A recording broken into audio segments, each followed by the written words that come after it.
మహాగణపతిం మనసా స్మరామి మహాగణపతిం మనసా స్మరామి. TR creations family అందరికీ నా హృదయపూర్వక ధన్యవాదాలు. అలాగే మార్చి మాసానికి సంబంధించి ద్వాదశ రాశుల వారికి సంబంధించి మాస ఫలాలు ఏ విధంగా ఉండబోతున్నాయని చూద్దాం. ఈ మార్చి నెలలోనే షష్టగ్రహ కూటమి కూడా జరుగుతూ ఉంది. సో దీని గురించి కూడా ఎప్పటి నుంచో మనం చెప్పుకుంటూ వచ్చాం. దానికి సంబంధించిన స్పెషల్ వీడియోస్ అన్ని రాశులకు కూడా చేసుకుంటూ వచ్చాం మనం. సో అలాగే ఈ మాసం మేజర్ ఈవెంట్స్ చూస్తే కనుక 13వ తారీఖున హోలీ ఉంది, 28 మాస శివరాత్రి ఉంది. అలాగే ఇక 30వ తారీఖున నూతన తెలుగు సంవత్సరాది విశ్వావసునామ సంవత్సరం ఉగాది 30వ తారీఖున. సో ఇక ఈ మాసంలో గురుడు ఆల్రెడీ వృషభంలో ఉన్నారు, కుజుడు ఈ కుజస్తంభన ఆయన మిథునంలో ఉన్నాడు, కన్యా రాశిలో ఇక్కడ కేతు ఉన్నారు. ఇక్కడ మెయిన్గా చూస్తే కనుక శని, రాహువు, శుక్రుడు, రవి, బుధులు అందరూ కూడా నెమ్మదిగా ఒక్కొక్కరుగా ఈ మాసాంతానికి అందరూ కూడా ఇక్కడ మీన రాశిలో కంజెక్ట్ అవుతున్నారు, ఇతి చెందుతూ ఉన్నారు. సో బుధ శుక్రులు అలాగే రవి 18వ తారీఖు నుంచి మీన రాశిలోకి వస్తారు. శని ఇక మాసాంతానికి చివరి నెలలో చివరి 2 రోజుల్లో 29వ తారీఖు అలాగా ఆయన కూడా మీన రాశిలోకి వస్తున్నారు. సో మొత్తంగా ఒక్కొక్క గ్రహాలు ఇలా మీన రాశిలో అలైన్ అవుతుందో ఇప్పుడు గురుడు, కుజుడు, కేతువు ఈ గ్రహాల యొక్క స్థితి ఆధారంగా ద్వాదశ రాశుల వారికి మార్చి నెల మాస ఫలితాలు ఏ విధంగా ఉండబోతున్నాయండి ఈ షష్టగ్రహ కూటమికి సంబంధించిన నెలలో అనేది మనం తెలుసుకుందాం. ధనురాశి వారికి సంబంధించి చూద్దాం. ధనురాశి వారికి సంబంధించి చూస్తే కనుక తృతీయంలో శని, చతుర్థంలో బుధుడు, చతుర్థంలో శుక్రుడు, దశమంలో కేతువు. మొత్తంగా ఈ రాశి వారికి 4 గ్రహాల యొక్క అనుకూలత ధనురాశి వారికి కనిపిస్తుంది. ముఖ్యంగా ఈ రాశికి రాశ్యాధిపతి గురుని యొక్క విషయాన్ని తీసుకుంటే కనుక ఇక్కడ గురు భగవానుడి యొక్క స్థాన సంచారం వీళ్ళకి 6th హౌస్లో జరుగుతోంది. షష్టమ స్థానంలో యాక్చువల్గా సెప్టెంబర్ నుంచి కూడా గురుడు వక్రంలో ఉన్నారు. ఆల్రెడీ కుజస్తంభనం జరిగి ఆయన చూద్దామంటే ఆయన 8th హౌస్లో రిట్రగ్రేషన్ మళ్ళీ 7th హౌస్లోకి వస్తున్నారు. సో ఇక్కడ మెయిన్గా ఈ ధనురాశి వాళ్ళకి సంబంధించి చాలా వరకు కూడా రాశ్యాధిపతి బలం కొంచెం తక్కువ ఉండటం వల్ల కాన్ఫిడెన్స్ లెవెల్స్ కొంచెం తక్కువ ఉంటూ ఉంటాయి. అలాగే Jupiter is the planet of expansion. ఎప్పుడైతే నేను 6th హౌస్లో ఉన్నారో 6th హౌస్ రిజల్ట్స్ని ఎక్స్పాండ్ చేస్తూ ఉంటారు. సో 6th హౌస్ అనేది మనిషి ఎవరు కూడా ప్రతిదీ ప్రాబ్లం రావాలి, ఆ ప్రాబ్లం నేను సాల్వ్ చేసుకున్నాకే ముందుకు వెళ్ళాలని ఎవడు అనుకోడు. సో ఇక్కడ 6th హౌస్ అంటే ఫస్ట్ ఏదైనా వర్క్ స్టార్ట్ చేయాలంటే ఫస్ట్ ప్రాబ్లంతో స్టార్ట్ అవుద్ది అనమాట. సో అలాంటి ప్రాబ్లమ్స్ అన్నీ కూడా కొంత అంటే కంపారిటివ్ గ్రావిటీ వైజ్ చూస్తే సెప్టెంబరు, అక్టోబరు, నవంబరు, డిసెంబరు, జనవరి చాలా వరకు కూడా మీరు చేయాల్సిన పనులు చాలా వరకు కూడా మీరు పెండింగ్లో పెట్టుకుంటూ వచ్చే పరిస్థితులు వస్తూ ఉంటాయి. ఎందుకంటే 6th house is the house of obstacles, అవరోధాలు. ఇన్ని అవరోధాల పనికి అనుకుంటూ ఉంటారు. బట్ ఇక్కడ 6th house also the house of enmity, competitors, competition, శత్రువులు. సో ఎప్పుడూ లేనిది అనవసరంగా ఇక్కడ ఏంటంటే శత్రువుల్ని మీరు ఎంత పెంచుకోవడం తగ్గించుకుంటే అంత మంచిది అనమాట. ఇక్కడ అనవసరంగా వీటితో గొడవ ఎందుకు, ఆడితో గొడవ ఎందుకు, అసలే టైం మంది కాదు. మనం ఒకరితో పెంచుకుంటే ఆడితో ఇంకోటి కూడా రెడీ అవుతాడు ఇక్కడ. సో కాబట్టి ఎప్పుడు కూడా అక్కడ మనం ఏంటంటే అనవసరమైన డిబేట్స్ పెంచుకోకుండా ప్రశాంతంగా ఉండడానికి ట్రై చేసుకుంటాం. మళ్ళీ మన టైం వచ్చినప్పుడు చెప్దాంలే అనుకోవాలి. సో ఈ విధంగా మూవ్ ఆన్ ముందుకు వెళ్ళటం వల్ల తప్పకుండా కొంత ప్రశాంతత వెళ్ళకుంటుంది. అయితే ఏదైతే రాశ్యాధిపతి బలం కొంచెం తక్కువ ఉందో ఈ రాశి వాళ్ళకి సంబంధించి మెయిన్గా సో ప్రీవియస్ 3 months కంటే కొంచెం గ్రావిటీ తక్కువే ఉంటుంది. అండ్ ఇక్కడ ముఖ్యంగా కుజుడు కూడా రెట్రగ్రేషన్లో వక్రంలో రావటం వల్ల అరే మన సొంత వాళ్ళే మన మాట అనకపోతే ఎలాగా, ఏంటిది చాలా దగ్గర అనుకున్నాం, వీళ్ళతో కూడా మనకి ఎట్లా గొడవలు అవుతున్నాయి, చెప్పిన మాట అనకుండా అన్నట్టు ఉంటా ఉంటుంది. ఎందుకంటే 7వ స్థానంలో కుజుడు అక్కడ గోచారంలో రిట్రగ్రేషన్లో ఉన్నాడు. అనవసరంగా మ్యారిటల్ లైఫ్లో అక్కడ మరి ఒక సంసారం అన్నాక భార్య భర్త లేకపోతే మాయార్ అత్త వీళ్ళకి సంబంధించిన విషయాల్లోనూ, ఉద్యోగంలో చూస్తే లేకపోతే అక్కడ మీ యొక్క కొలీగ్స్తోనూ ఈ గొడవ ఇంట్లో ఉంటే పర్వాలా, జాబ్లో ఉంటేనే అనవసరంగా ప్రొఫెషన్ డిస్టర్బ్ అవుతూ ఉంటుంది. సో ఇలాగా మెయిన్గా మీ క్లోజ్గా ఎవరుంటారో వాళ్ళతోనే కొంచెం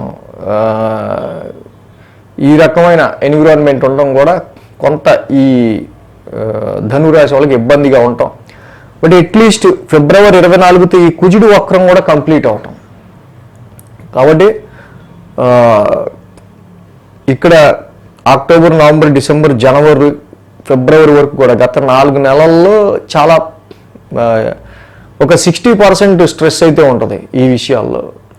బట్ ఇప్పుడు ఇవి గ్రహాల యొక్క వక్రం కంప్లీట్ అయ్యి కొంచెం ఫార్వర్డ్ మోషన్లోకి రావటం వల్ల కనీసం ఇప్పుడు అట్లీస్ట్ ఎలా ముందుకెళ్తే బాగుంటుందన్న ఒక ఐడియా రావటం, సో గ్రాడ్యువల్గా ఆ యొక్క స్ట్రెస్ అనేది తగ్గటం మనం గమనించవచ్చు.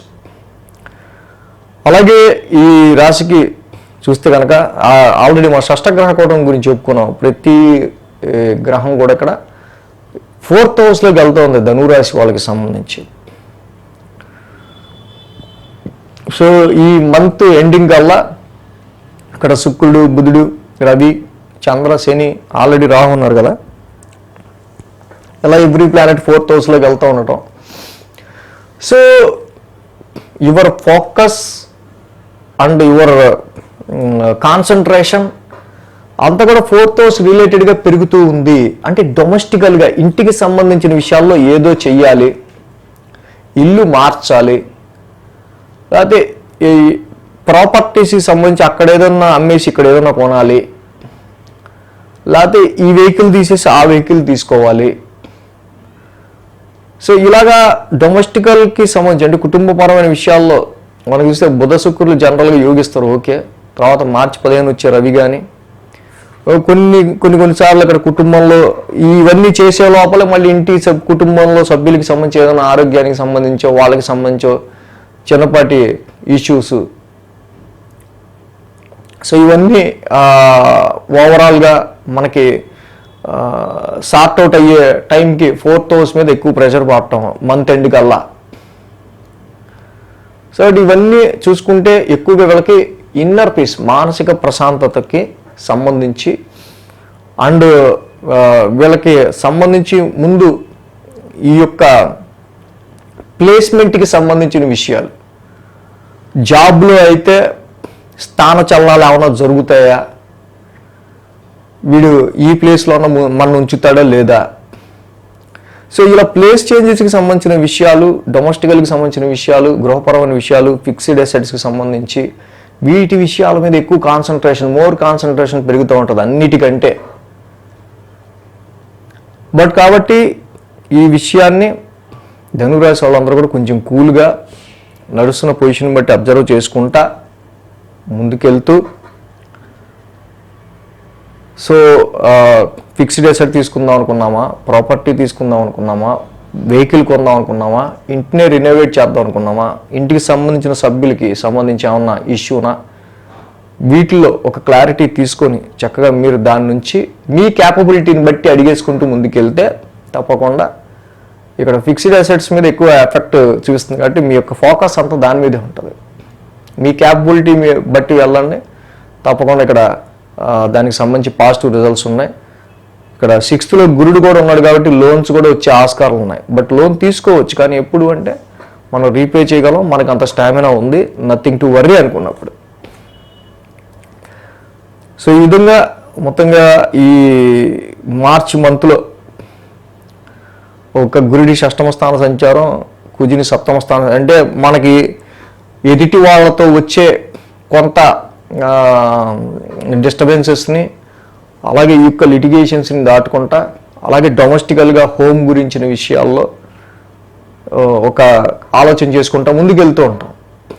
సో ఈ వేలో ధనురాశి వాళ్ళకి జాబ్ మీద కంటే, ప్రొఫెషన్ కంటే డొమెస్టికల్ ఇష్యూస్ మీదకి సంబంధించిన ఆలోచనలు ఎక్కువ వెళ్ళిపోతుంటాయి. సో కాబట్టి చూడాలి ప్లేస్ చేంజెస్కి సంబంధించిన విషయాలు ఏమైనా జరుగుతాయా. సో దీన్ని బట్టి వీళ్ళు ప్లాన్ చేసుకోవడం అనేది మంచిది. ఫస్ట్ మన రాశ్యాధిపతికి బలం లేకుండా మనం ఏం చేయలేము, మన కాన్ఫిడెన్స్ లెవెల్స్ లేకపోతే మనం ఏం చేస్తాం. అందుకని తప్పకుండా ధరణి గర్భ సమూహం చదువుకోండి. కేజీ శనగలుకి ఎల్లో క్లాత్ దానం ఇవ్వటం, గురువారం పూట మంచిది. గురు నవగ్రహ శాంతి మంత్రం చదువుకోవడం మంచిది. అలాగే అర్ధాష్టమంలోకి వెళ్ళబోతున్న మార్చి 15 నుంచి రవి యొక్క సంచారం బాగా, దానివల్ల కొంచెం కుటుంబ సభ్యులకు కానీ కొంచెం మానసిక ప్రశాంతతకి సంబంధించి కానీ డిస్టర్బెన్స్ వస్తే రావచ్చు మార్చి 15 నుంచి. కాబట్టి ఇక్కడ మెయిన్గా ఏంటంటే అంటే ఏ వారం సో దేని మీద ఎక్కువ ప్రెషర్ ఉంటుంది అనేది వీక్లీలో బాగా తెలుస్తుంది. ఆ వారం ఏ రెమెడీ పర్టికులర్గా ఫాలో అవ్వాలో కూడా మనకి వీక్లీలో బాగా తెలుస్తుంది. కాబట్టి గురుడికి చేసుకోవటం, మార్చి 15 తర్వాత రవి యొక్క సంచారం ఏదైతే ఉందో ఆ యొక్క రవి యొక్క సంచారంలో మార్చి 15 తర్వాత రవికి జపాకుసుమ సంకాసం రవి నవగ్రహ శాంతి మంత్రం చేసుకోవటం కూడా చాలా మంచిది. రాహుకి దుర్గామాత ఆరాధన చేసుకోవటం వల్ల కూడా ఈ రాశి వాళ్ళకి ఇంకా మంచి ఎఫెక్ట్స్ అనేవి, పాజిటివ్ రిజల్ట్స్ అనేవి ఉంటాయి. So thanks for watching TR creations. ధన్యవాదాలు.